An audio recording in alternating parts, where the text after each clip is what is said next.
Ethan Parker had always been surrounded by people. Friends at school, colleagues at work, family dinners every Sunday. Yet one season, everything changed. One by one, people drifted away. His closest friend moved to another state. His relationship ended without warning. Even his workplace grew quiet as everyone got busy with their own lives. Suddenly, Ethan was alone. Not just physically, but emotionally. He would sit in his small apartment in Ohio, staring at the ceiling, asking the same question every night. God, why am I so lonely? No answer. Only silence. And that silence hurt. The weight of loneliness. Ethan tried to distract himself. He went to the gym. He scrolled endlessly on his phone. He even tried forcing conversations just to feel something. But the loneliness followed him everywhere. At night, it was the worst. He would lie in bed, the room quiet, his thoughts loud. Did I do something wrong? Did God forget me? Why does everyone else seem happy except me? Tears came more often than he wanted to admit. He was strong in front of others, but alone. He felt broken. The unexpected encounter.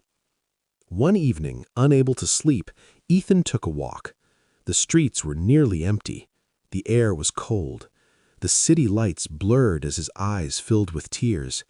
He stopped at a small park and sat on a bench, and that's when he whispered, barely audible, "God, if you're here, say something." Again, silence.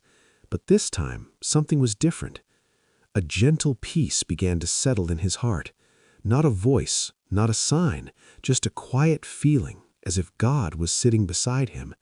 And in that stillness, a thought rose inside. I had to remove the noise so you could finally hear me. Ethan froze. He didn't hear it with his ears. He felt it in his spirit. The hidden purpose. That night, for the first time, Ethan opened his Bible again. It had been years. He read slowly. He prayed honestly. He cried freely. And something began to change. In the days that followed, he noticed. He was thinking clearer. He was hearing God more. He was discovering parts of himself he never knew existed. The loneliness wasn't empty anymore. It became sacred. It became a space where God was rebuilding him. God was working in the silence. Weeks passed. Ethan realized something powerful. When people were around, he ignored God. When life was busy, he avoided his purpose. When everything was loud, he never listened. So God made him lonely not to hurt him, but to prepare him, to heal wounds, to break old habits, to grow his faith, to build his character. God was separating him before elevating him. The breakthrough. One morning while praying, Ethan felt something he hadn't felt in a long time. Hope. Not because life was perfect, but because God was present. Soon after, opportunities began to appear. A new job offer, new friendships, a deeper relationship with God. But this time, he was different. Stronger, wiser, grounded. The loneliness had shaped him. The realization. Ethan finally understood. God didn't abandon him. God didn't forget him. God didn't punish him.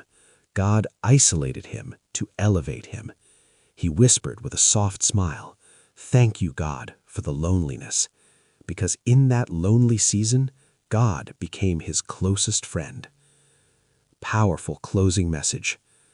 If you are lonely right now, if people walked away, if your phone is quiet, if your heart feels empty, listen carefully. God is not pushing you away. He is pulling you closer. Sometimes God removes everyone so you finally run to Him.